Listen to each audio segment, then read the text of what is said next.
Hello there. Today I have mini Lego Transformers animated Ultra Magnus. Uh, yeah, this is like his military truck mode. I think it's a military truck mode. Um, yeah, I don't actually think this is 100% accurate, but there's not a lot of reference, I guess. So I think it's good enough of a representation anyway. It's not like it's not a bad mode.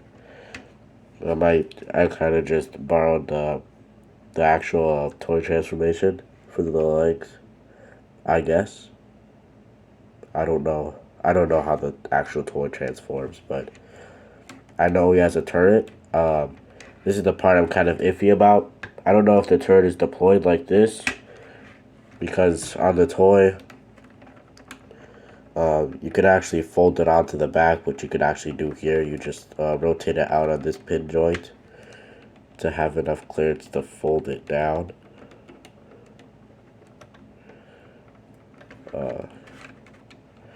Yeah, it's also fragile. The back is the most fragile part of this build. The back on the robot mode, to be specific. Uh, so yeah, that's what it looks like all folded up onto the back. Let's just straighten that out.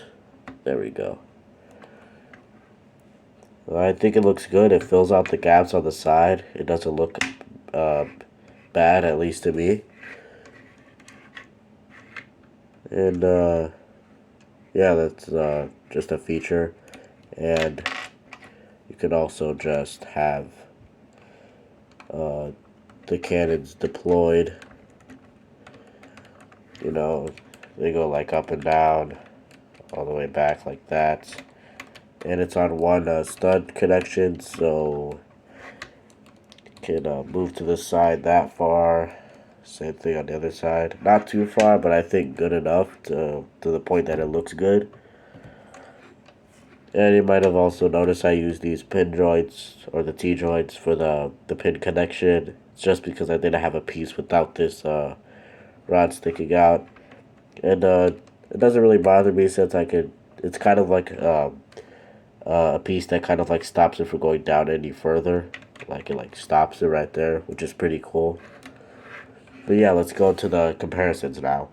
And before that, I almost forgot about his hammer. His hammer can't really store anywhere.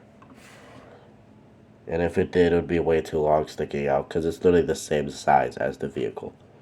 Lego and Hasbro stuff. The truck motor is technically 11 studs tall, but if you count the clips, it's about. Did I say 12 or 13? 5, 6, 7, 8, 9, 10, 11, 12. 11 or 12. And 6.5 studs wide. And here is Ultra Magnus next to my other TFA builds.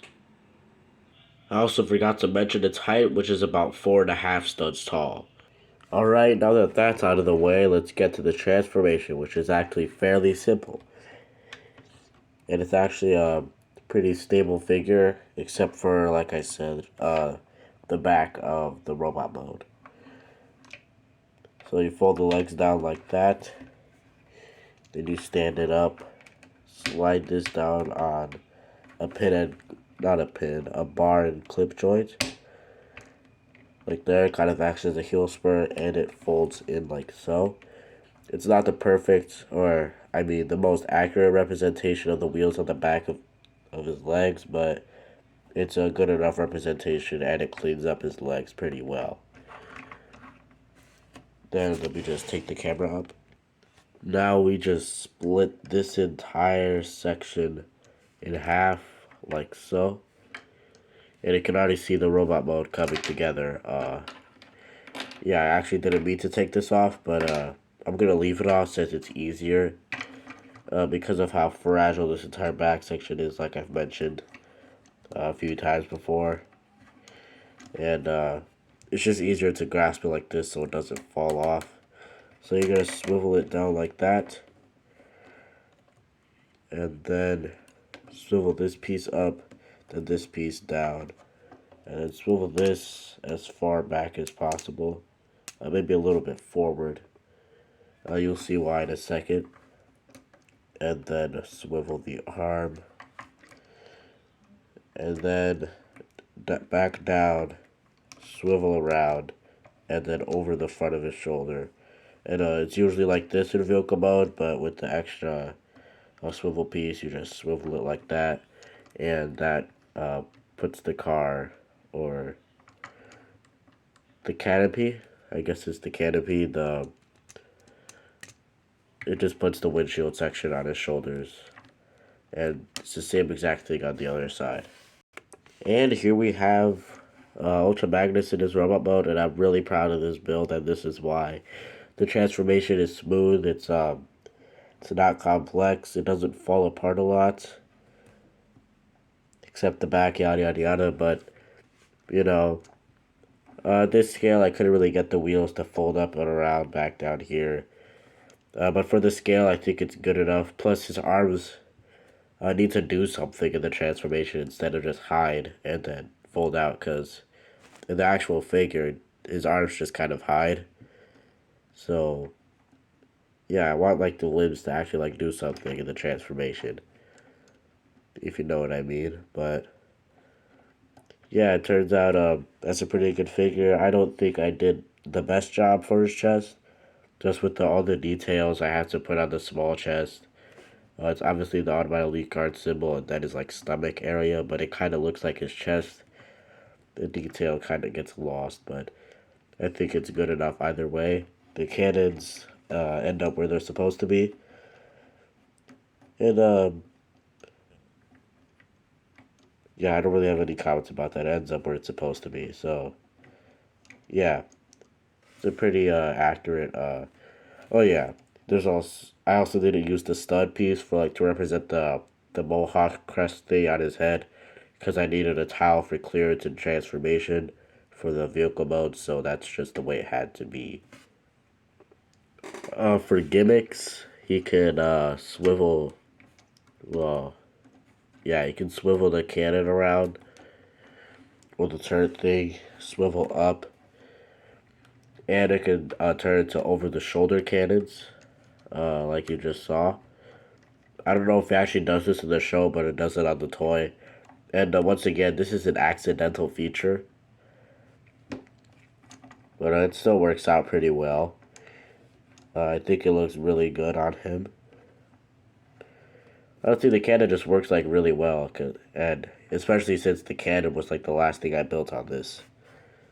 We can also bring in his hammer, and we simply just lift the shoulder up a little bit, and then the arm up, and then you tap this onto the or the underneath his arm or his forearm, whatever you want to call it, and hopefully it doesn't break like that. Let me just adjust it off screen.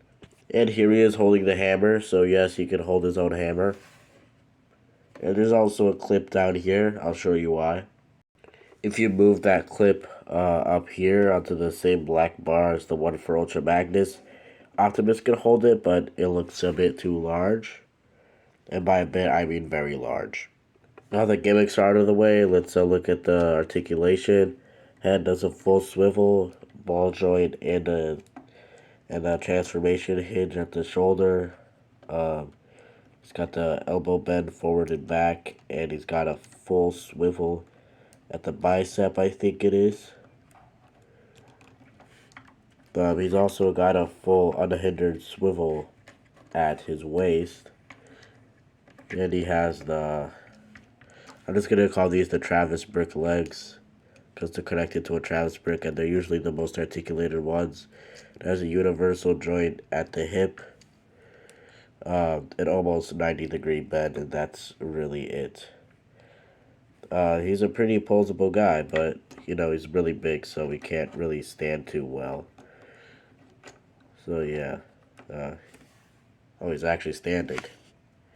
I also might have said only, or almost 90-degree bend.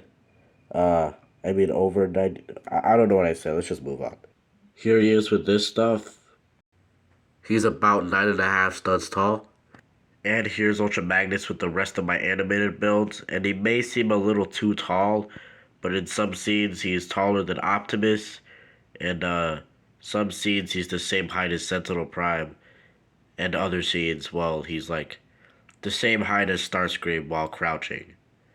Um, yeah, Ultra Magnus is one of those characters in animated who doesn't have a consistent height, so this will do for me. And I think since he's basically the Supreme Commander of the Autobots, he should at least almost be the same height as the Supreme Commander of the Decepticons, so this works out really well. That's all I have for now, so I'll see you guys next time. But I'm still gonna show you he's like the same height as these guys. Alright, now I'm leaving.